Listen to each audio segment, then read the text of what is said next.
Giannis just revealed why he may already want out of Miami, and Heat fans aren't going to like it. He's admitted having serious doubts about the move, and apparently he already knows where he wants to go next. But the reason Giannis is thinking about leaving goes much deeper. Let's get into it. It came out of nowhere on a Sunday, buried inside a podcast recorded in Greek. Giannis Antetokounmpo sat down with host Anestis Evangelopoulos on Anesti the podcast, and in the middle of a conversation about his career, dropped a line that Heat fans are still trying to process. He said Milwaukee would always be in his heart, and that luckily, once he finishes his run with Miami, he doesn't know when that ends, or even if it will, he'll definitely return to Milwaukee, adding he doesn't know if the Bucks will still want him by then. Read that again. Not I might visit, not I'll always love the city. He said he's coming back. He just doesn't know when the door closes on Miami. The clip hit social media within hours. Full Court Pass posted it, and it spread through NBA Twitter the way only a superstar contradicting his own front office can. Giannis Antetokounmpo says he will return to Milwaukee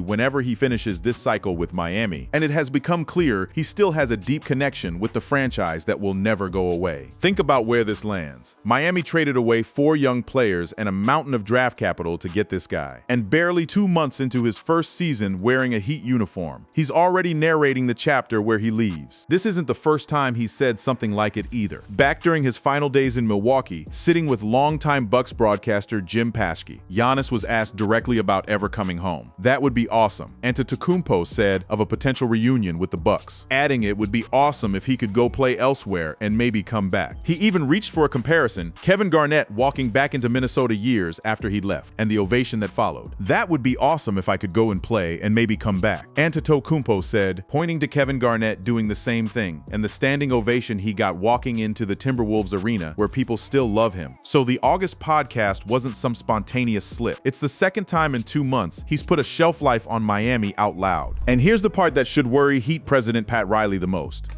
Giannis isn't hedging out of politeness. He's naming a cycle. A cycle has a start and an end. He's telling you on record that Miami is a phase, not a destination. To understand why a guy would say this about the team he just uprooted his entire life for, you have to rewind to why he left Milwaukee in the first place. Because the reasoning is the same. Reasoning that's now pointing him right back out of Miami's door.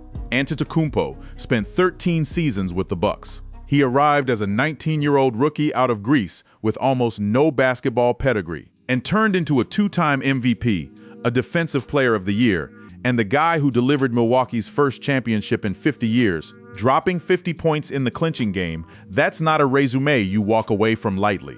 But by this past season, the roster around him had collapsed. The Bucks finished 32-50 in 2025-26, their first season outside the playoffs since 2015-16. Injuries gutted them. The front office fired the coach. And Giannis, watching other stars go deep into the playoffs every spring while his own title window shrank, started asking a question that would eventually blow up his whole career arc. What if he was running out of time? That question is the thread connecting everything. It's why he left Milwaukee. And now, if you listen closely to what he's saying about Miami, it's the same question steering him toward an exit there too, just wrapped in loyalty to a city instead of frustration with a roster. Because here's the thing about cycles, they only exist if you're already thinking about the next one. Giannis isn't just leaving room for a Milwaukee reunion out of sentiment. He's telling you that Miami, for him, was never framed as forever. It was framed as a stop. A very expensive, very disruptive, very high-stakes stop, but a stop. Riley didn't build this roster for a stop. Neither did the front office that sent away 4 rotation players and a stack of first-round picks stretching into the 2030s to get him. They built it believing they were getting the next decade of Giannis Antetokounmpo. What they may have actually gotten is a rental with a Wisconsin return address already circled on the calendar. And that's before you even get to why he was scared to make this move in the first place. Because in his own words, right before the trade went through, Giannis admitted this whole thing terrified him. To understand why Giannis is already talking about leaving Miami, you need to understand how strange it was that he ended up there at all. For years, the idea of Giannis leaving Milwaukee felt almost unthinkable. He'd turned down bigger markets before, stayed loyal through playoff heartbreaks, and repeatedly said he wanted to build something historic in one place. But cracks started showing. After 2 disappointing playoff appearances, Antetokounmpo became the latest superstar mentioned in trade rumors. And despite him expressing a desire to remain in Milwaukee, a handful of teams started keeping an eye on the situation. Miami was one of them from the very start, looking elsewhere for superstar talent if a pursuit of another star fell through. By this past spring, it wasn't a rumor anymore. Reports emerged that Giannis had said he was open to moving to another team if he and Milwaukee's decision-makers weren't on the same page about winning. The front office had a decision to make, and it wasn't a clean one. Internally, there was real division. Bucks GM Jon Horst had liked the concept of a deal with Miami as far back as the trade deadline in February, but at that point Milwaukee was still torn on whether it had exhausted all options to win with Antetokounmpo. If there was even a remote chance of competing for a title and keeping him, the front office felt it had to play that out. It was a gamble. The gamble didn't pay off. The Bucks fired coach Doc Rivers after the season, and when they introduced new coach Taylor Jenkins, he was told Antetokounmpo may or may not be with the franchise when the next season started. Weeks later, everyone got their answer. Two suitors emerged in earnest, Miami and Boston. And this is where it gets interesting, because Giannis wasn't just a passenger in this decision. Antetokounmpo made it clear that Miami was where he wanted to continue his career. The front office listened. Milwaukee chose Miami's offer over Boston's because it provided more young talent, draft assets, and long-term flexibility, according to ESPN. The numbers on this trade are still stunning to look at. The Heat acquired Antetokounmpo and Bobby Portis from Milwaukee in exchange for Tyler Herro, Kel'el Ware, Jaime Jaquez Jr., Kasparas Jakusionis, and a massive package of draft picks. Miami didn't just clear out its bench for him. It mortgaged years of its future. Milwaukee received the number 13 pick in the 2026 draft, while the Heat sent unprotected first-round picks in 2031 and 2033, plus a 2030 pick swap and a 2033 second-round pick. That's not a trade for a rental. That's a trade for a cornerstone. So why Miami? Specifically, part of it wasn't new. Antetokounmpo had spoken highly of Miami many times over the years, even when the Heat and Bucks were going head-to-head in the playoffs. Part of it was culture. Riley's organization has a reputation league-wide for accountability and winning, something Giannis had watched from the other side of the court for over a decade. And part of it, by his own admission, was simple math. Time was running out to chase more rings in Milwaukee, and he wasn't willing to waste it. He laid this out plainly in an interview after the deal closed, saying the pull towards switching teams came from watching other stars advance deep into the playoffs, while wondering if a change of scenery might get him back into that kind of run. A lot of Milwaukee's playoff struggles came down to bad luck and injuries, and that weighed heavily on Giannis.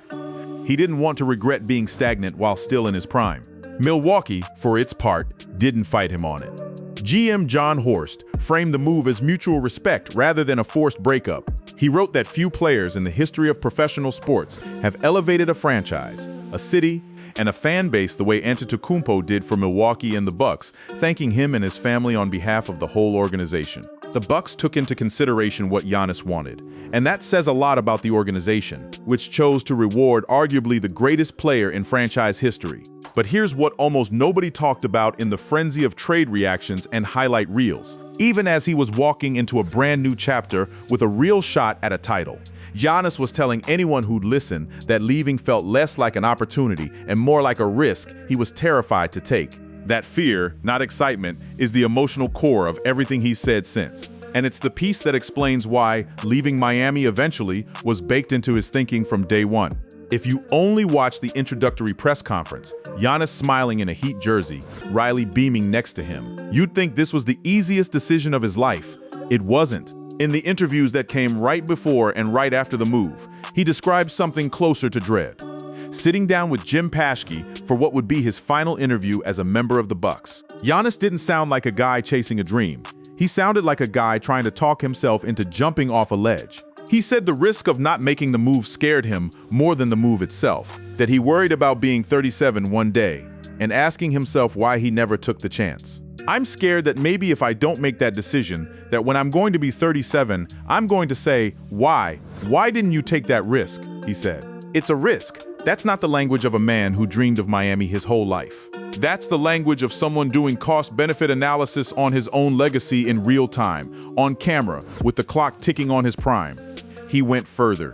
Antetokounmpo made it clear that he's scared of change and that the grass may not be greener on the other side. Think about how rare that admission is from a two-time MVP. Most superstars sell you certainty. Giannis was selling doubt, dressed up as honesty. When Pashki pushed him on what his late father, Charles Antetokounmpo, who died in 2017, and remains a defining figure in how Giannis talks about his career, would have told him to do, Giannis didn't dodge it. He said his father would tell him to go into an uncomfortable situation that could allow him to grow and chase his dream. No matter what, no matter how anyone felt or what anyone said, to believe he could do it and go do it. That answer is doing a lot of work. It's not my dad would want me in Miami. It's my dad would want me to be uncomfortable. Those aren't the same thing, and Giannis knows it. This theme of discomfort follows him straight into his first real sit-down as a Heat player on the Greek podcast, Anasty, the same show where the Milwaukee return comment would later drop. Antetokounmpo admitted something even more vulnerable. He admitted vulnerability and worries about not fitting in, not being welcomed in Miami, and not winning a championship. That's three separate fears, stacked on top of each other, from a player who just got handed the keys to a contender. But he also gave the flip side of that fear, framing the discomfort as necessary. In that candid conversation, Antetokounmpo explained that leaving Milwaukee was a difficult but necessary step for his professional growth. And even in admitting all of that anxiety, he still tried to reassure the city that had just handed away 4 players for him. "I'll do right by my coaches and teammates. I'll respect Miami fans," he said. "I'll get to leave my mark on the Miami community. That is very important to me."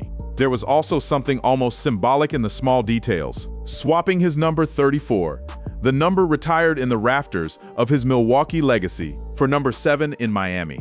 He talked about it like starting over from scratch, saying he hoped to leave his mark there under the new digits. It's a small thing, but it says something bigger. Even Giannis treated the number switch as proof this was a different life, not a continuation of the old one.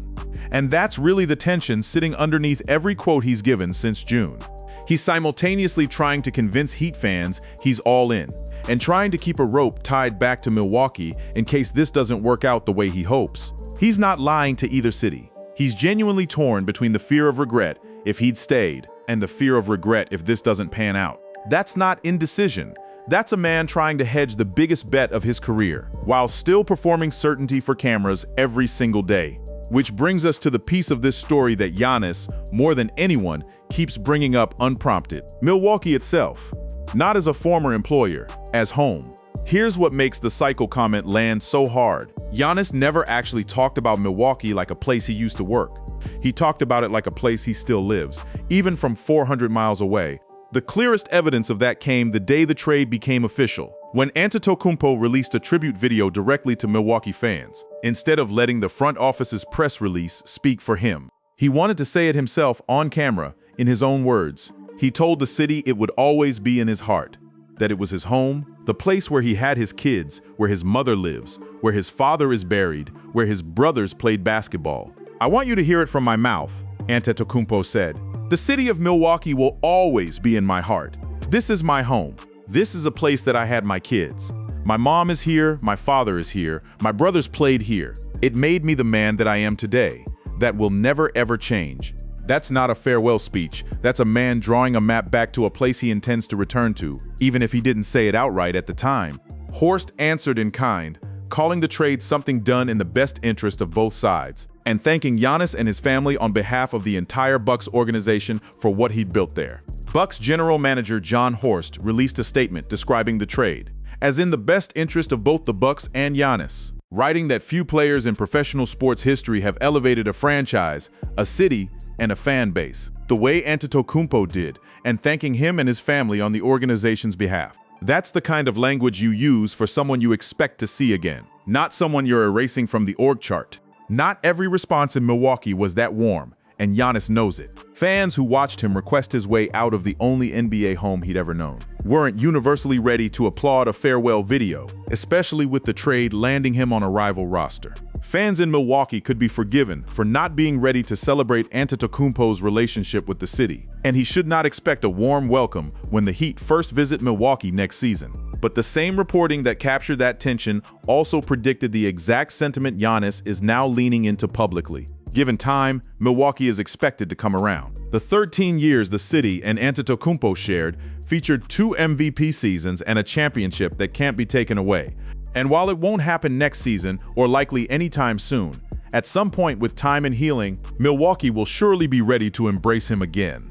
Giannis himself seemed genuinely caught off guard by how raw the reaction was in the moment. He said he expected people to be angry that after 13 years of being raised by that city, loved by that city, he was the one leaving.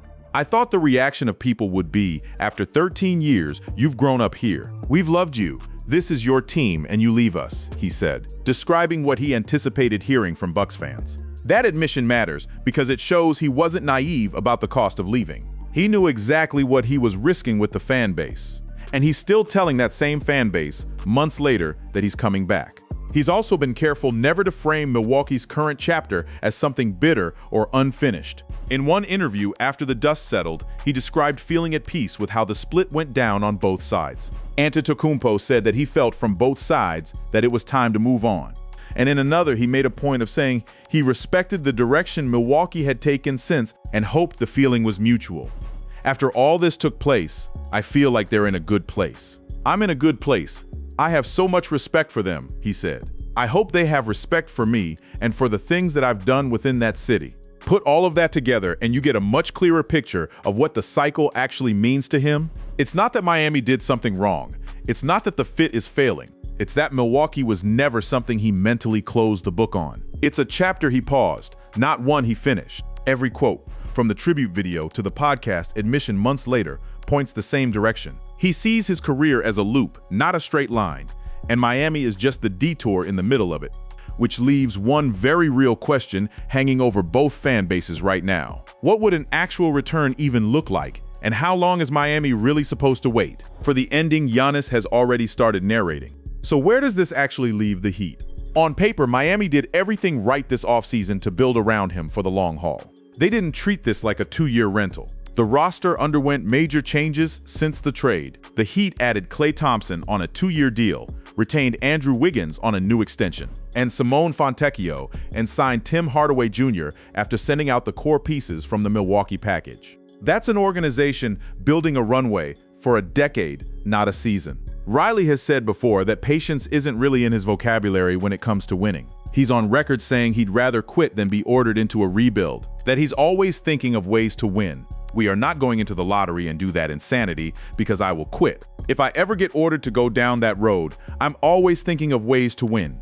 Heat President Pat Riley said, "Now all I can give you is a bunch of excuses, and I don't want to do that. We are just not good enough." That's not a man planning to hand his superstar a going-away party in 3 years. That's a man racing the clock, same as Giannis is. And that's really the collision happening in real time right now. Two competing clocks. Riley's clock says, win now while we still have him. Giannis's clock says, I'll give this everything I've got, but I already know how the story ends, and it ends in Wisconsin.